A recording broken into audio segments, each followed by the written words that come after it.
Assalamu алейкум мекендештер. Instagram жеке баракчама бир суроо келиптир. Бул суроо негизи көп жылдан бери эле ушул суроону уламдан улам берип келишет.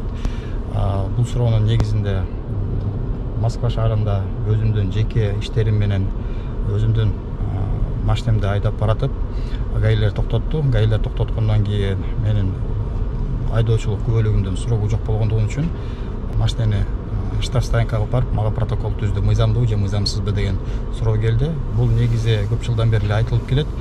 Мындай иштер сотрудниктердин кылган иши бул мыйзамдуу. Анткени 2011-жылы эл аралык жол кыймылынын Вена конвенциясына өзгөрүүлөр кирген. Ал өзгөрүүлөрдүн негизинде ар бир мамлекет ошол Вена конвенциясынын мүчөсү болгон мамлекет улуттук айдоочулук күбөлүктөрүндө айдоочулук күбөлүктүн мөөнөтүн жазууга милдеттендирилген. Бирок тилекке каршы Кыргыз Республикасынын 2016-2017 жылдарга чейин ошол улуттук айдоочулук күбөлүктөрүнө жарактуу мөөнөтүн киргизген эмес. Ошол себептен Кыргыз Республикасында берилген мөөнөтү жок айдоочулук күбөлүктөр мыйзам Россия Федерациясында мыйзамсыз болуп эсептелет. Анткени ал эл аралык айдоочулук конвенциясына туура келбейт.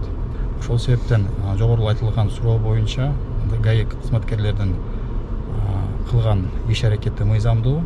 Ошону менен айдоочунун айдоочулук күбөлүгүнүн жарактуу мөөнөтү жок болсо, андай айдоочулук күбөлүк менен Россия Федерациясында айдап жүрүүгө укугу жок. Көңүл бургандарыңыздарга чоң рахмат.